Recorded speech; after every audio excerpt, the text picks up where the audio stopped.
دوربین آیفون در حد دوربین حرفه‌ای عکاسی میکنه. فقط باید تنظیمش کنی.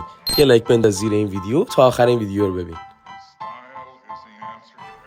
خب وارد تنظیمات خودمون میشیم و اسکرول میکنیم سمت پایین، دنبال برنامه کامرا میگردیم، میریم داخلش. اولی ریکورد ویدیو واسه فیلم برداری مونه. روی 1080 60 فریم بهترین حالت میذاریمش. HDR رو روشن میکنیم، لاک کامرا اینو روشن میکنیم، میریم توی FPS. حتما باید روی 3060 باشه. برمیگردیم عقب، میریم توی قسمت فرمت میذاریم روی های افیشنسی. اپل پرو را و اپل پرو رز حتما روشن باشن.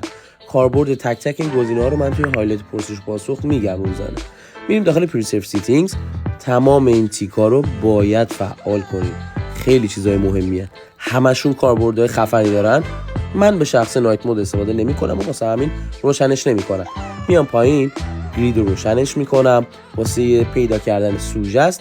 میرور فرانت کامرا رو هم روشن می‌کنم واسه اینکه که عکسای سلفی برعکس نشه. تا اینجا رو همه بلدن. دو تا کار خیلی مهم.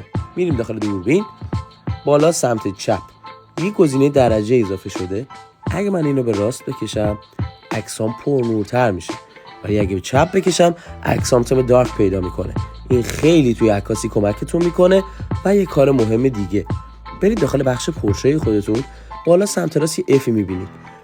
هر چی اینو بیشتر به سمت چپ بکشید تاری بک‌گراند عکاسیتون خیلی بیشتر میشه و واقعا عکاسی حرفه‌ای‌تری بهتون میده.